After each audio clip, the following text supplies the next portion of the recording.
दैमारिखौ बरायगोन दैमारिखौ बरायगोन लोगोफोर नोंथांमोननि गेजेराव मोनसे गोदानै ब्लग भिडिअ लाबोबावनो सानबाय दिनैनि ब्लगानो जाहैबाय नै जोंहा दिनै गामियाव देग्लाय बोसोराव मेट्रिक आनजादाव उथ्रिसार जानाय फंबाय बिनानावमोननो मान बावगोन देग्लाय जों गामिनिफ्राय गासै 6 जन होदोंमोन मेट्रिक आनजादखौ 6 जनबो उथ्रिसार जादों आरो 6 जनबो फार्स्ट डिभिजनाव उथ्रिसार जानो हादों आरो थांनाय बोसोराव सासे पास जादोंमोन फार्स्ट डिभिजनाव बेखौबो जों देग्लाय बरायनायाव लाफादों मानोना हारसिंल'मोन नालाय बेखायनो जों दोनथ'नानै देग्लाय बरायगोन आरो बेखौबो नोंथांमोना नायलांबाय थादो नै ओरैजाय सारियै सियारफोरखौ बसायनानै दोनखाबाय मानसिफ्रानो बारा फैथ'लायाखै दासो फैलायगासिनो दङ आइजोफ्राबो नै दासो फैगासिनो दङ गरमथार जे ओंखायनो थान्दा थान्दा बेलासिबासो फैसिगोन मानसिफ्रा A few moments later लोगोफोर दा नै बरायनाय हाबाफारिया जागायसिगोन जागायनो थाखाय आखायाव लाबाय नै बरायजागोन बाबुमोनहा नैबे साथाम सासे दंबावोमोन सासेया फैनो हायासै ओमफ्राय नैबे नानिमोनहाबो सासे दंमोन सासेयाबो फैनो हायासै दा नैबेयाव साबा दङ गासै 7 जन जायोमोन देग्लाय 6 जनमोन आरो फार्स्ट डिभिजन पास जानाया ओमफ्रायो लास्ट इयाराव सासे बेखौ जोङो सासेल'खाय दोनथ'दोंमोन ना ओमफ्राय देग्लाय लाफाफिनबाय आरो ज' बरायनोसै होननानै ओमफ्राय ओरैजाय गेदेर गोलाव बिथांमोन दङ दा जोंनिया बेखौ आवगायावनो बानायनांगौमोन बरायनाय जाय मेट्रिक पास जानाय बे बिथांमोनखौ जों सिगाङाव बरायनांगौ नाथाय जों बायदि जामेलायाव गोलैनानै बरायनाया जाथ'वाखैमोन एबार बरायनायनि हाबाफारि लादों बरायनाय हाबाफारि लानाया बे जोंनिया गोदान नङा एसे गोबावनिफ्रायनो जों बरायबोबाय जोंनि बरायनायनि थांखियानो जाबाय दा जाय पास जादों बे बिथांमोना जाहाथे रग' गलांनानै रग' पास जाहैनानै हायार सेकेन्डारि ओमफ्राय जोंहाय MA BA बिसोरखौ जाहाथे मोजां रग' बारग'लाङो बिनि थाखाय जोङो दिनै बे बिथांमोनखौ दुंब्रुदै बरायनो नागिरदों बरायनाय बा जोङो बिराद थफ्ला गिदिर होनानै बराया माने आरनाय नामनान्था थफ्लासे रां बेनिफ्राय फावथेन ओमफ्राय खाथा बे सम्पति माखासेजोंनो बिसोर गावनि जिउखौ दानानै लानो हागोन बिसोर गावनि जिउखौ दानानै लानो हानाय माने जोंनि गामियाबो गोग्गालांखानाय दा बिनिखायनो बे बिथांमोना दिनैनिफ्रायनो एकदम दाद खुन्थिया गायनानै दोननांगौ बिस्रा मा थांखि दं बे थांखिखौ मोनफुङागौ मानि नाजालांबाय थागोन बे थांखिखौ बिसोरो दिनै गायसंनांगौ बिनिफ्राय रायजो राजायाबो नोंसिनि गायसंनानै दोननायाव दै लुना होगोन थारमाने नोंसिनि साननाया जाफुंसार जाथों होननानै रायजोफ्राबो साफ्रोमबो रायजोआबो मदद होगोन दा बिनिखायनो नोंसोरो दिनैनिफ्रायनो गावनि थांखिखौ दाद खाल दानाय आवगायलांदो फरायनाया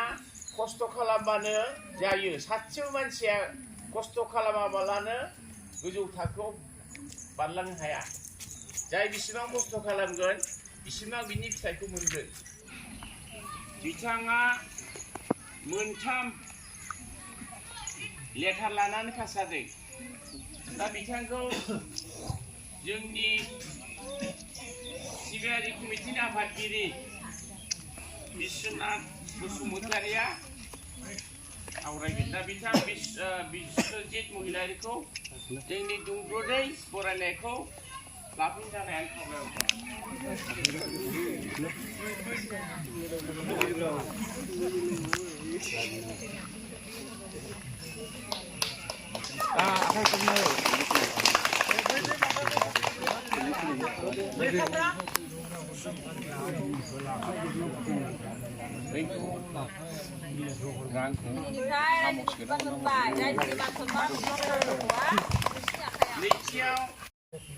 नैथियाव जोंनि बरायनायखौ लांफैगोन कामाख्या ब्रह्म बिथाङा नाम्बारखौ मोनदों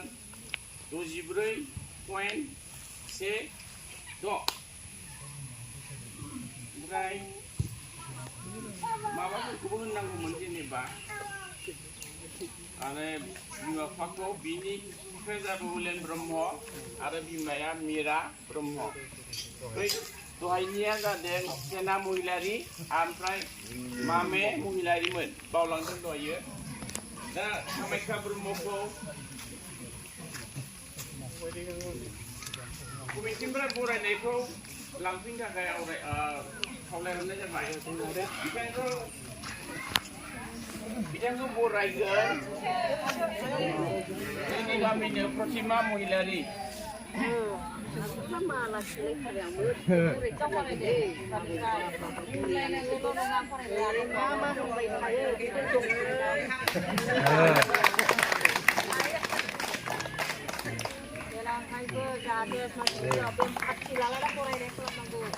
बिनि उनाव 60.88 बिथांनि बिफानि नामा ललित दैमारि आरो बिमानि मुङा मुनसारि दा बिथांखौ ललित दैमारिखौ बरायगोन दैमारिखौ बरायगोन बिरेन ब्रह्म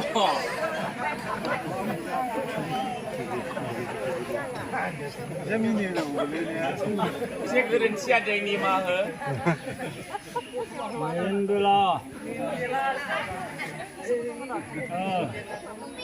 गाय खालाम आं नुहाया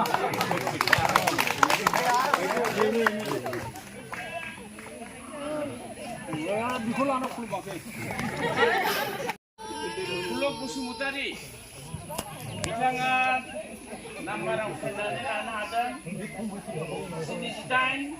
69.66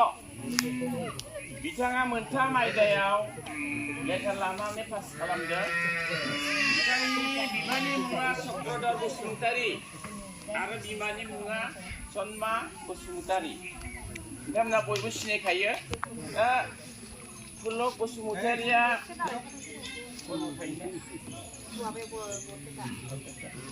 बिथाङा दा बरपेटायाव फरायनो थाहैबाय दा बेनिखायनो दिनै नुजाफैनो हायाखै बिनि सोलायै बिमा मुस्रिमा सनमा बसुमतारीया बे जोंनि बरायनायखौ आजावगोन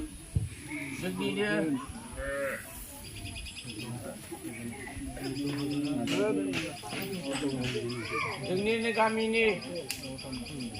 गौतम ब्रह्म बिथाङा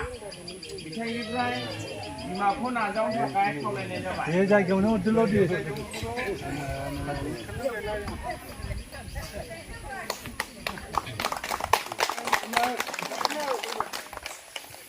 बिनि उनाव दङ बिथांनि बिफानि मुङा लासित बसुमतारी आरो बिमानि मुङा रैमुति बसुमतारी दा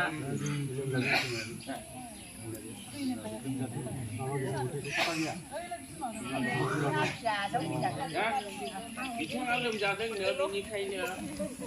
बिथांनि मुस्रिमा सनमा बसुमतारीया गथायना हरगोन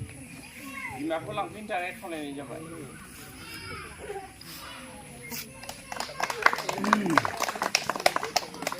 दथियाव दङ बिथांनि बिफानि मुङा बाबु बसुमतारी आरो बिमानि मुङा रैसुमै बसुमतारी दा पिंकि बसुमतारीखौ गावनि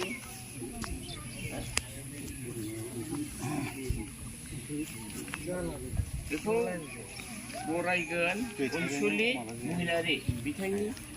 माबाखौ लांफैनो खावलायनाय जाबाय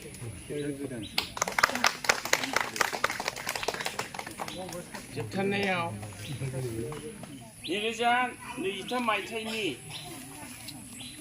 बेखौ थांनाय बाराव जोङो मावनानै थानानै बरायनो हायाखै दा बेखौनो गोजाम भाबै बा जोङो बरायनो सानदों बिथांनि मुङा जाहैबाय निखा बसुमतारी निखासिबो होनो ओमफ्राय बिथाङा नाम्बार मोनदों 63.05 63.05 ओमफ्राय बिथाङा MIL आव लेटार मोनदों बिमानि रावाव बिथांनि बिमा आरो बिफा बे आथिखालाव गैला बिफाया जादों उरि बसुमतारी आरो बिमानि मुङा जादों जनति बसुमतारी दा बिथांखौ बरायगोन जोंनि गामिनि गावबुरा एक्स गावबुरा मानगोनां गजेन बसुमतारीया बिथांनि आखाइनिफ्राय निकासि बसुमतारीखौ बरायनायखौ आजौ फैनो थाखाय खावलायनाय जाबाय।